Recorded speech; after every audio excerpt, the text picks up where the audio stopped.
Hello there, my name is Jill Renee Feeler, and welcome to Jill's Show. We've only done a handful of these, but it's a really unique opportunity that I was led to offer, where individuals can participate and raise their hand for a mini reading, or if they have a specific question they want to ask, and others can be a part of the experience, but more as almost like an audience member.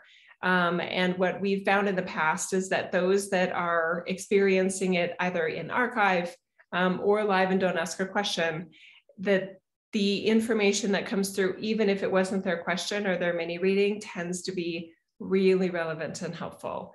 It's also, I like to offer this as, because I don't do public readings, I don't do those on telesummits or in my podcast, I don't have guests and I don't do readings there. And what we do for our readings, I've been told, by those that are very savvy in getting readings, what we do is very unique. The information is very unique.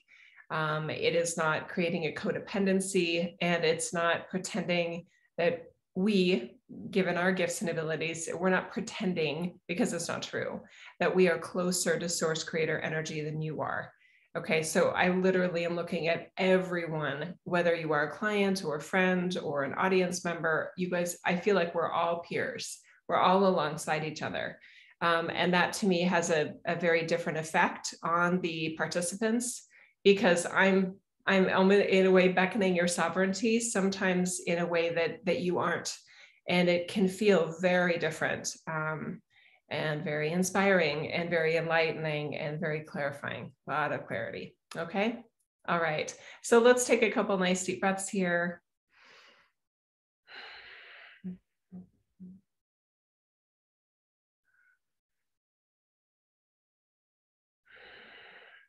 Very good.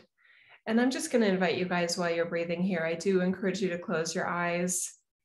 And I would like you just to imagine that there is an inner sun, probably behind your eyes is where you feel it first. So I'd like you to imagine that there is literally an illumination from behind your eyes, from within yourself. Nice job. Okay, now we're letting that illumination flood all of the inner of you, all of the inner of your bodysuit, just literally letting it fill with source energy, letting it fill with lightness, brightness, love, well-being, compassion, grace, awareness, curiosity, wisdom. Those are all, to me, very godly qualities.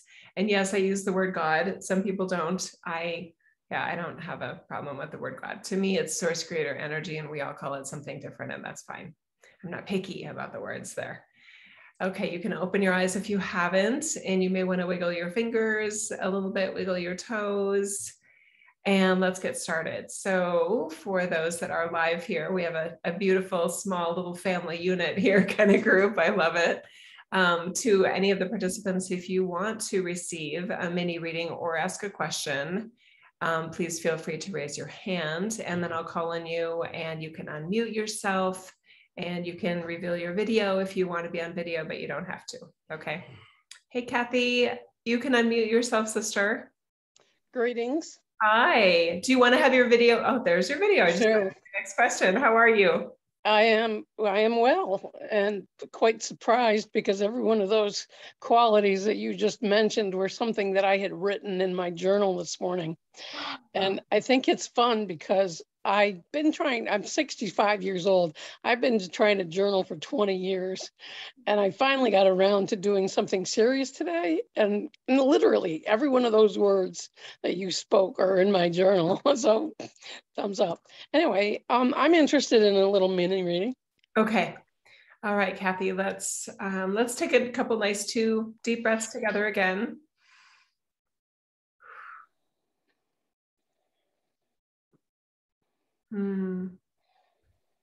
Okay, there's a couple things going on here. Let me see what they want to talk about first. I'm going to pull deeper here.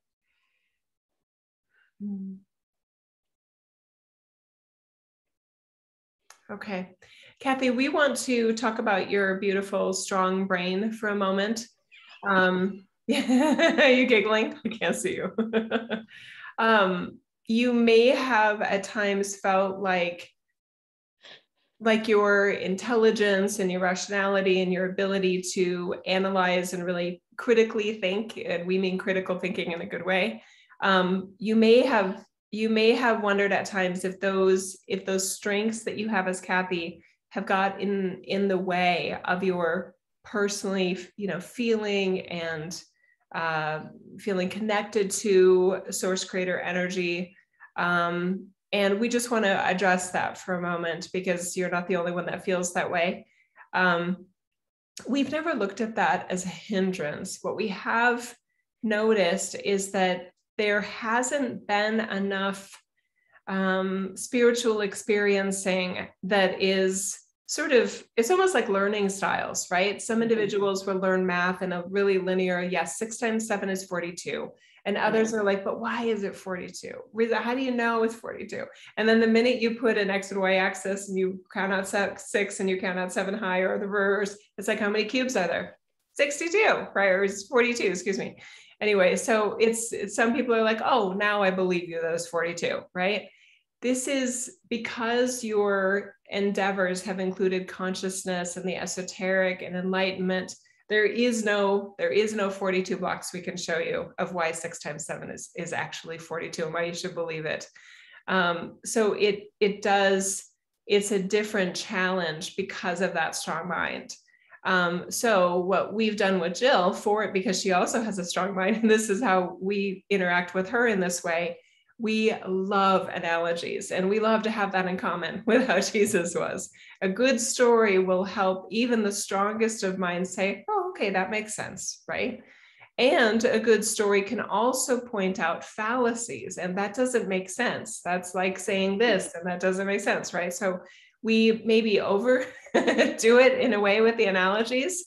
But the feeling sensation for those that have it, where you're in like a group experience and there's a meditation and, everybody's, opens their eyes and some are crying and they're all like, oh, it's so beautiful. They're just having a very visceral sensation. Mm-hmm. And there are individuals like you and Jill in a lot of ways can be like this too, that are sort of like, I must have missed something. I don't feel it, right? Right. So we just want to address that doesn't mean you're doing it wrong. Okay. They have literally different wiring. And some of the individuals that have that ability to truly let go and just like surrender almost to an experience, and they use their intellectual functioning and intelligence, maybe rationality different in those moments. They're so trusting. And we're not saying one is good, one is better than the other. It's just a totally different temperament and a different wiring. But that doesn't mean that you as a highly intelligent being are doing it wrong if you're not having the physical sensations. So we just wanted to point that out to you, that spirit moving you can mean like the most amazing epiphany and clarifying, and the synchronicity, like you just talked about earlier. It's like, oh, that's good, right? And maybe some of the goosebumps, a little bit of sensation. But the letting go for certain individuals isn't as natural and doesn't need to be. And that's our main kind of message that we want to send to you. You are not doing it wrong. Your ability and desire to interact as source energy, as your Kathy, is very, very different than others. Okay. Oh, I just feel like a weight lifted off the chest. So tell me how you're feeling with that so far. Absolutely grateful, because it is so true. My mind has gotten in the way all my life, but I'm still new to this journey, and I've been through several of those things, and I don't see nothing. And I think to myself, oh God, I'll never get this. So thank you. Right yes. On. You're so welcome. And I mean, let's take it a couple steps further then, because if there were a group experience where there was critical thinking and analysis and epiphanies of what theories are the best, right? Analyzing, theory comparisons of which allows you to feel source energy, or not feel, I shouldn't use that word, but connect to source energy most tangibly and flawlessly, right? those like you and Jill be going, oh my God, that's so good. That makes so much sense. Love that analogy. And the feelers, right? Those that are, they're like, I don't get it. What was I supposed to, I mean, like, why am I not like, I don't have a light bulb moment. What am I missing? That's good. Right? Yeah. That's good. I really love that. I really love that. Yeah, that's so good. So anyway, so the other thing that we would love to talk to you about is that you have, oh, this one feels more softer. This one, Kathy, you have so many reasons to feel accomplished, and we're not opposed to pride, right? But feel good and accomplished and even proud of the Kathy you are and the Kathy you've been in your lifetime. You don't wish ill on others. You are regularly in your natural state of being, wanting and desiring a beautiful, safe, loving environment and life for everyone. You don't leave anyone out of that dream space or that wishing well, right? That is godly. Okay, so it may not have always, that godliness that is a natural part of Kathy may not always have looked like it should. It may not have melted away the other parts of Kathy that you don't think are as godly, right? But the coolest thing about this human experience is that there's nothing that actually gets in the way of the source energy, the godliness that one is, even though it can feel contrary to that in your human, especially for an overthinker and a critical analyzer. Or so we shouldn't say over, because it's just you're strong at it. Okay. So any doubts that you have about, oh my gosh, is, my team or my guides or my source energy, are they like unhappy with me? Are they like, oh my gosh, Kathy, you got to get busy. You got to fix this. We don't have that list. We don't have that list for anyone. So isn't it fascinating that so many theories have devoted enlightenment and consciousness devotees chasing this list, never feeling whole and complete? And it's just it's so sad, it's so unfortunate, and yet it's so common. It's so common in the reality that you guys are operating in to not have that sense of wholeness and completeness. So we would just love to toss out the idea that maybe that's okay. Maybe that's not a problem, because it will help you in your life and it will help you in the afterlife. Yes, it will. Indeed. Yeah. Thank you. Questions that come up since we have time? We're this nice small little group. Anything that you always have good questions and emails too. I'm remembering your name. Well, thank you. I'm like, what else does Kathy want to talk about? I want to say thank you very much for your 21st enlightenment, because I have, it's been about 2.5 years now that I started this journey, and I started with The Shack. You know that movie? Great movie. Yes, if you haven't watched it, watch it again. Anyway, from the beginning, I've always had that hard time bringing something into me, because I felt like it was already starting on the inside of me. So I read several of your Facebook posts this week, and they were so comforting and so encouraging. And if you feel like you're alone in this, don't, because there's a lot of people behind you. And I just want to say thank you. And the team is right on. I recently had a challenge, because I have college certificates. I don't have a degree. And I was challenged recently about that. And the answer that I came up with is, I'm not sorry, because I may be I'm a jack of all trades, but a master of none. And because of that, I have been free and independent to help so many people in my life. And I am a compassionate person. I really am. And that's my gift to the world. And because of being a jack of all trades and a master of none, I've been able to help a myriad of people through good times and bad times in their life. And I don't regret that. So thank you. Oh, you're so welcome. Kathy, are you willing to chat a little bit about that? I'd love to wander through some alleyways and what you just talked about, which was so beautiful. Okay, so is it when I think you started off in that sharing that there was some sort of resistance or pressure that someone was almost dissing you that you didn't have a degree? Is that what I heard correctly? And can you talk a little bit more about that? Absolutely. What happened? My best friend, who I love dearly, was asking me, asked a simple question: why didn't you make anything of your career? I went into computer programming. Mm-hmm. And you know the world well, Jill. It changes. You get a degree and you have to go back 4 years later to get another degree. Anyway, and I know a great deal about computers inside and out. And that's one of the things that I've been able to help a lot of people with, especially seniors, you know. But anyway, she was challenging me because she has a degree. She taught school for several years, and she's a little bit higher society than I am in this world. Which is fine because we seem to be learning the same lessons at the same time in life. So don't talk to me about class because it means nothing. Mm-hmm. But I did for several days. I did mull it over and started feeling bad about it. And then I just thought to myself, why? And what have I done? And you know, what do I have to offer in this world? Well, that's what I have to offer in this world. And that's what I've had to offer: compassion. Mm. And, you know, I was abused for 18 years in my life, and God guarded my heart. Somebody guarded my heart, because all through it, I have never, ever not cared about the other person. Mm. And so I don't feel bad.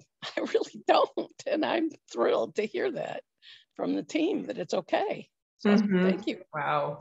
Well, I don't know if I had the chance to say this to you, but I want to take it now if I haven't. I am so sorry that happened to you. And the other thing is that you said it didn't necessarily something that I created before I got here. Yes. You know how freeing that was? Oh, I mean, I can only imagine. And it's right. It was also freeing to think that I might have chosen to go through that to learn something.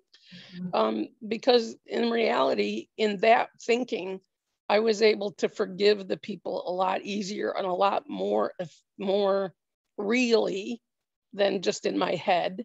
Mm-hmm. But the other part of hearing you say that it wasn't necessarily something I chose.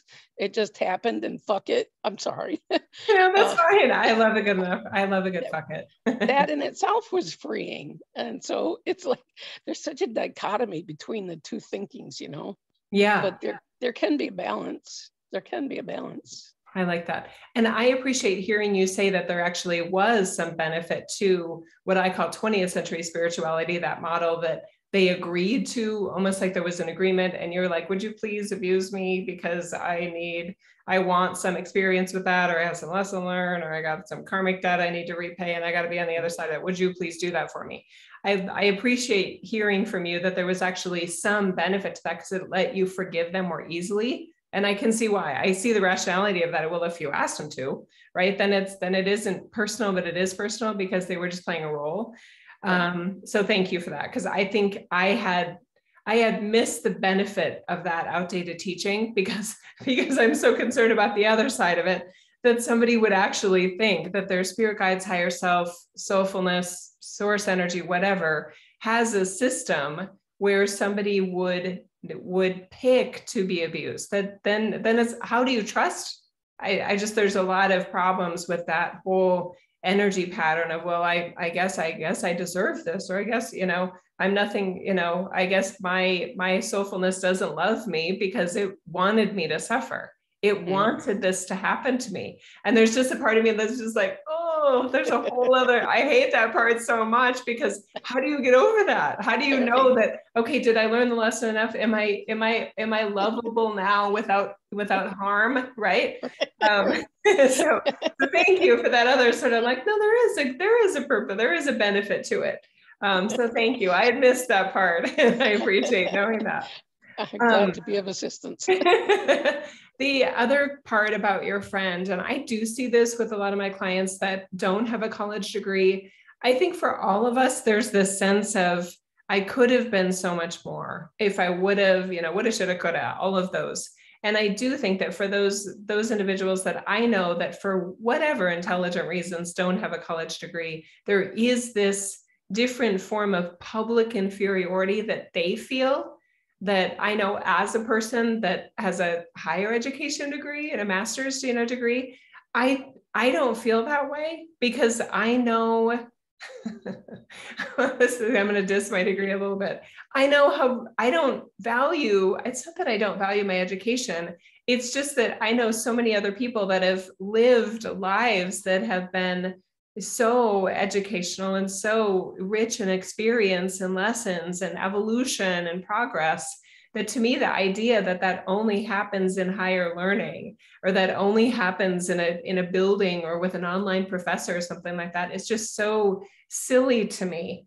So I love to point out to individuals that are intelligent, that have obviously added value to the world, that the fact that they don't have a degree is not a problem at all for your soulfulness. And I don't tend to be as friendly or as close with individuals that would sort of like, well, what did you accomplish, Kathy? You know what I mean? It is an elitist, high and mighty sort of thing that anyone can do, right? There's even in any economic class, there's still there's some individuals that just need to feel like they're higher in the food chain than another, and they'll find anything, better hair, better weight loss strategies, more accomplished children. I mean, a better church. I mean, there's just so many silly ways to feel like one is higher in the pecking order. And that shows the psychology too there, that they're feeling like one's value is evidenced by some outward marker. And that's sad. Yeah, it is. And it's so worldly. And so this time-space continuum. And the reality is we are so much more than anything we can think of outside of us, inside of us. There's so much more of us that's just so beautiful and so powerful. And so nothing we could accomplish on the outside can take over what's us, what's all of us. I love it. So great. Yeah. I totally agree. And for some reason, I want to add, just going back to the education thing, and I don't want to discount what you just said, because that was profound and beautiful and absolutely yummy. For some reason, I want to offer that I've had my own version of feeling the whole, well, am I inferior to someone? And that was when I was working at Hewlett Packard, because my husband and I both decided to go to school at Boise State University, our local university. And when I recognized I wanted to get my MBA, because there was pressure to have an MBA for certain positions that I wanted to get, especially at Hewlett Packard.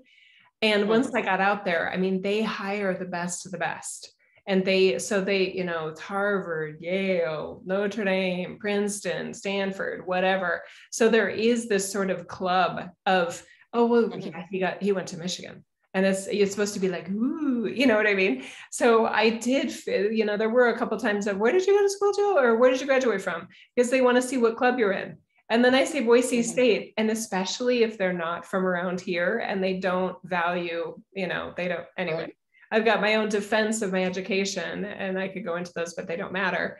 But they just discount it. They're like, oh, that's too bad. And I actually had a boss in my first review. He went to Washington, UW, and he just thought that was like the best school in the Pacific Northwest. And he said, you surprised me, given that you came from BSU, how strong you are. And I was just like, oh my God, he just said that out loud. And it was just so cringy. And I said, Bill, there's smart people that go everywhere. Because I know some not that sharp, tacks and that went to some of the best schools. They're like, how did you get in there? I don't understand. Great essay. They did all the volunteer work. I don't know, but anyway, it's a good era. Anyway, if that helps at all, Kathy, that I can relate. I think we all can feel less than compared to somebody. Yes, sure. Yeah. Wow. How are you feeling? I am feeling well. Thank you very much. I'm so glad. Thank you so much for the questions and the dialogue. I appreciate that with you. And I love that you know the inner workings of the computer programming and stuff. That's literally is another language. And I don't know it. So I'm like, oh, that's cool. Yeah. Okay, you're right. if you need help, call me. Thank you. Thank you. Normally I'm hunting on YouTube videos to figure stuff out. So yes, it would be easier to call you Kathy. Love you, sister. So good to see you today. Thanks for being a part of this. A pleasure indeed. Bye. All right. So any other questions, or we can wrap up today too, and that's fine as well. Oh, Pat's here. Okay. Hey, brother. I'm going to ask to unmute you. Okay. Oh, I think I made it wrong. Okay. You do it and I won't touch it. There, you did it. Okay. Hey, Pat, how are you, brother? Oh, wait, is your microphone on? Let's see. Can't hear you yet. Keep trying though. Not sure my microphone works. Okay. If you want to chat in, you can.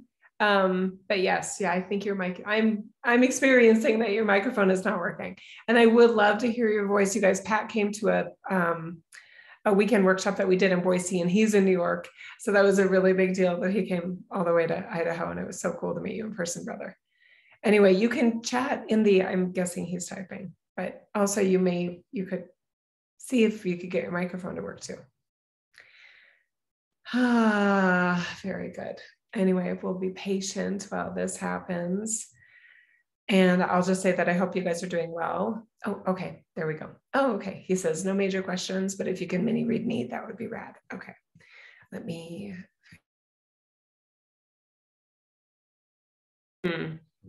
Okay, Pat, let's do this.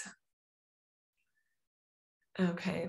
Oh, Pat, the first thing, and given that I do know you in some ways, this feels very real. You have a huge heart for service, for others. I love that we just had the conversation that we had with Kathy, because there is such a purity about the way that you interact with other humans. You are so not interested in and not impressed by hierarchy and food chain and pecking order and all that stuff. You have a beautiful sense that all life is inherently purposeful and valuable and lovable and loving. But obviously there's the human version of that, which cannot always look loving in some people. So anyway, I love that your heart is oriented towards that, and your openness towards individuals in the world is very special and very unique. You also have a very wide, it isn't just the consciousness, you have a wide grasp of another person. Even when somebody is giving you a tiny little like snapshot of who and what they are, you have, it is like an intuition, it is intuition. You have a wider range of seeing what they're not showing you. And incredible discernment is what I'm feeling from for you in this reading as well. Like amazing discernment. Yeah, let me look at the other part. Yeah, I also feel led to say that it's when humanity or when individual humans don't make sense, that you're not missing it. There's a lot of nonsensical actions, behaviors, and even thoughts that happen within the human species. So you're right about that. And in so many ways, you operate at a range of consciousness and energy frequency that is beyond the normal range of human, that access has, oh, I'm seeing that now. Oh, that makes me want to give you a big hug. That access gives you the ability to see the inner beauty in humanity. And it also can be very disappointing in terms of sometimes what you observe or what you can sense someone is thinking that isn't benevolent, right? That is darker, etc. You have the ability to see that. And I can't imagine what that's like, but it does make me want to give you a hug. And from when I met you, it seems like you've got some strategies in place for keeping yourself intact and whole and complete as much as possible, given that there's a lot to be disappointed about in humanity. And yeah, okay. Okay, there's something else related to that. Just a minute, please.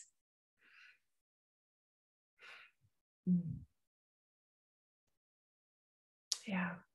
The way that I see you in that regard, Pat, is that when you were sort of when you were designing your Pat, that you, as your expanded energy range, as your soulfulness, we all, and some people don't know this, your soulfulness, your soulful range plans, designs a you, right? So my team, as I call it, designed a Jill so that I could be Jill in this reality.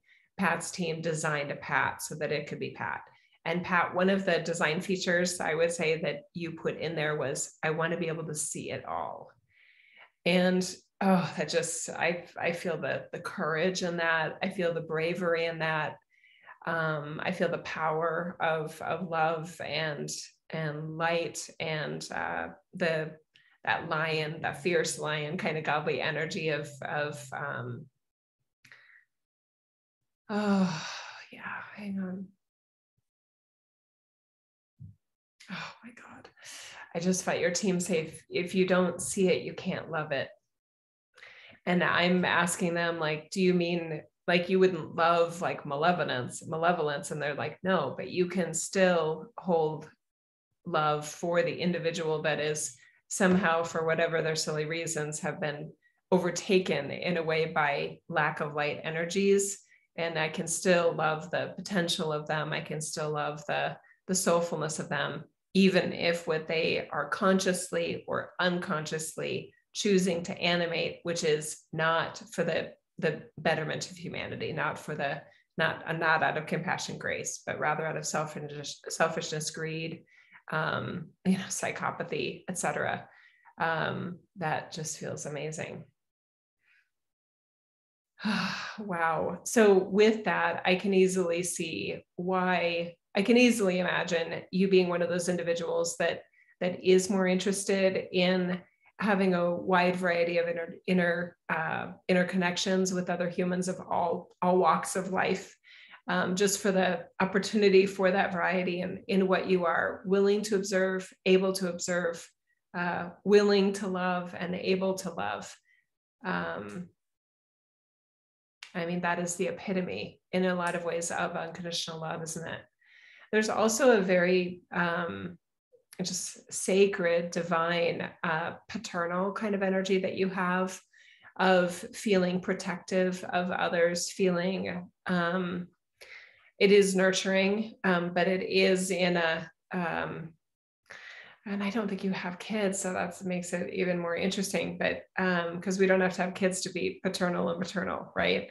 But there is this sort of I got your back kind of way about you, Pat. And that's just, God, I wish we had a lot more of that, right? I know. And I think of Kathy, right? And the 18 years of abuse that she experienced. That would not have happened on your watch, Pat, right? Like, F no, we already dropped an F-bomb before, fuck no, right? You would have seen it, observed it, and either not let it happen or put a stop to it way before 18 years. Isn't it weird how in our humanness, there are so many humans that literally all the signs are there, it's all right there, and they don't have the strength of self or the wiring to look at something that they don't want to see and go, oh, no, right? Yeah. Oh, Pat just said not yet on the kids, right? That's nice. I like that answer. Yeah. Oh, yeah. So I just keep feeling this animal symbolism of the lion that protects the pride, the lion that lies or sits on the higher part of the Sahara landscape, just to make sure to keep watch of what's going on and see things before the others do and respond accordingly. Oh, Pat. Oh my God, I love you. He just said, here to help and defend the sacred. Oh my God, I love you. It is like an Archangel Michael embodiment in a lot of ways. Gabriel, a lot of Archangel Gabriel in there too. And a lot of good Pat in there as well. Yeah, it's amazing. Wow. Oh, Pat, anything else that you want to type in as a question, or I hope we're hitting the nail on the head here. Wow. Yeah, I want to say thank you, because given especially now what I just heard about you, I'm like, oh my God, I feel even more blessed to know you, and to be a peer among you, and and your amazing energy in this reality. It makes me extra happy to know you. Yeah, nice. Okay, let's see if you're typing in anything as a question or.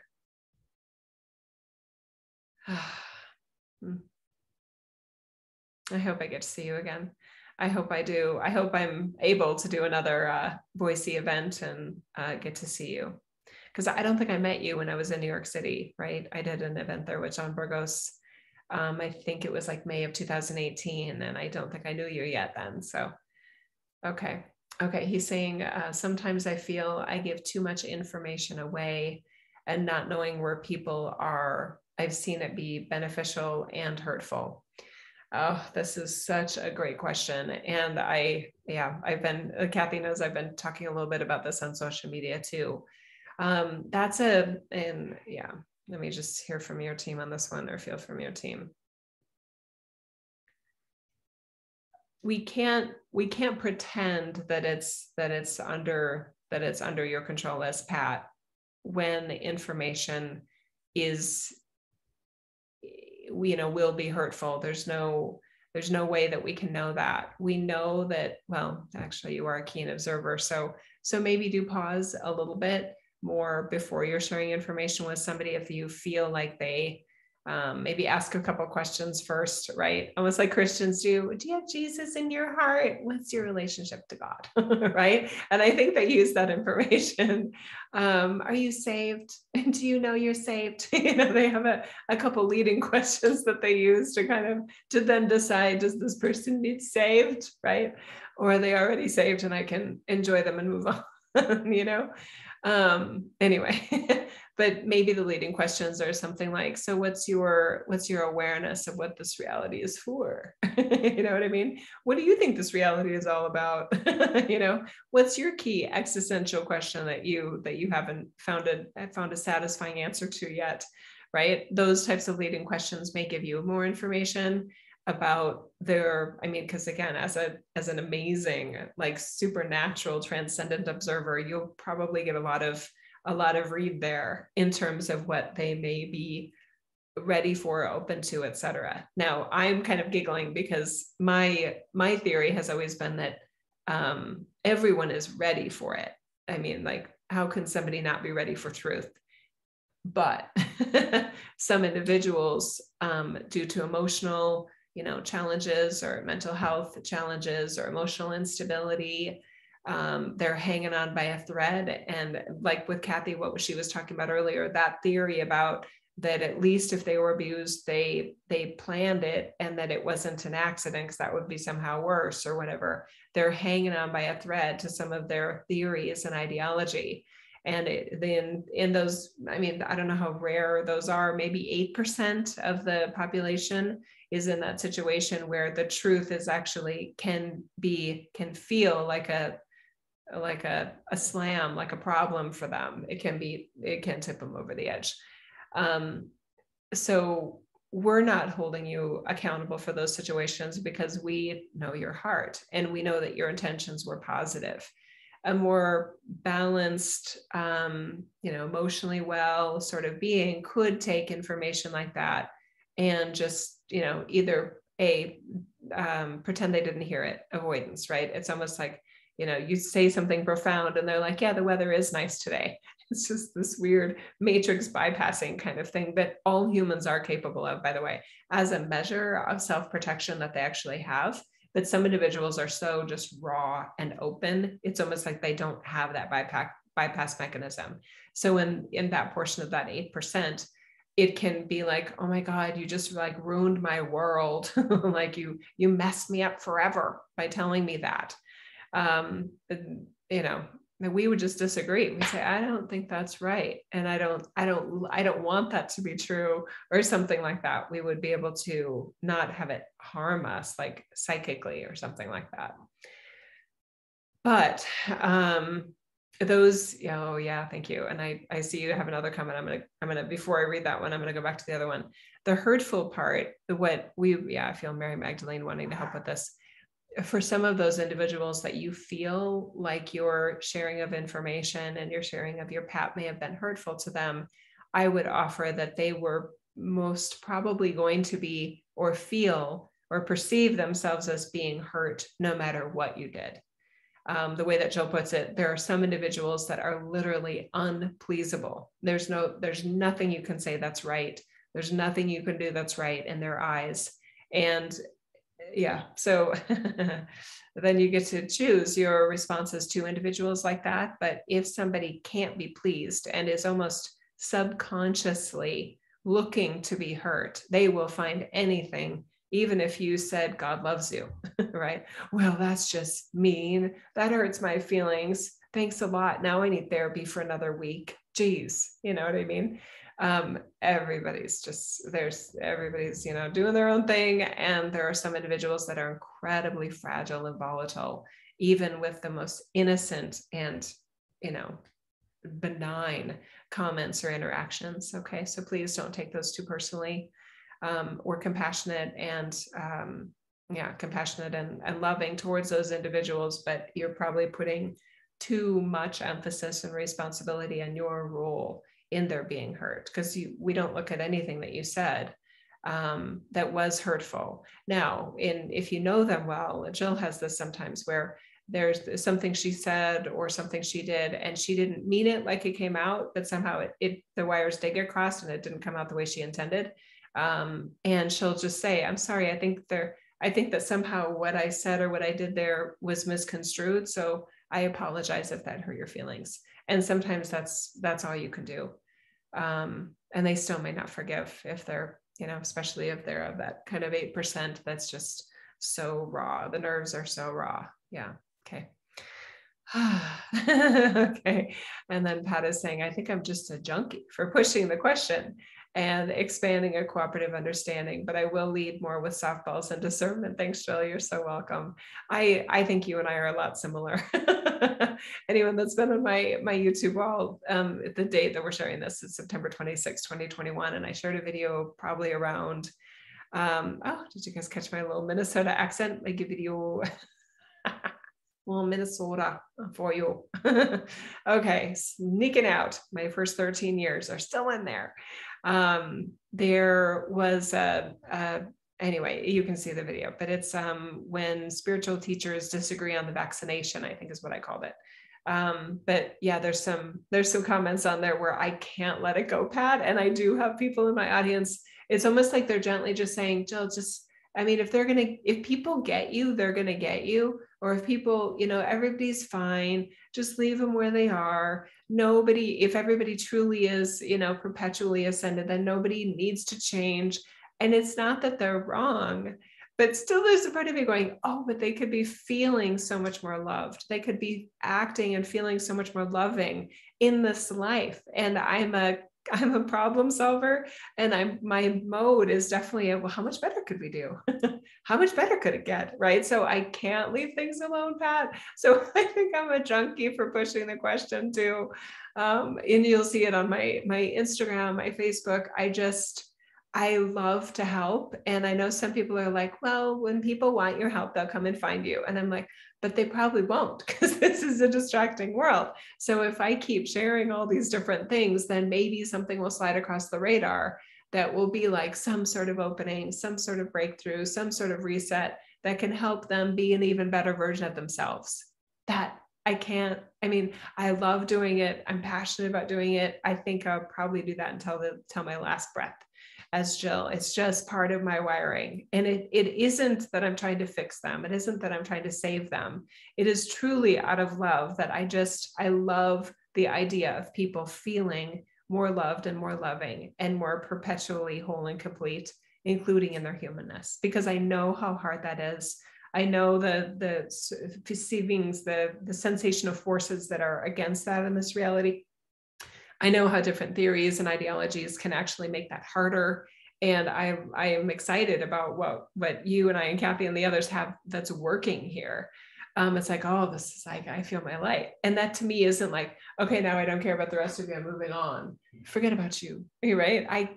It's not in my heart. It's not in my design to then just move on. But I know that for some individuals, that's a sign of enlightenment, is that once you are just so there, you're indifferent about other people. And Jesus is just laughing at it. He's like, well, I wasn't that way. And I think it was pretty enlightened, So Pat, maybe that helps us.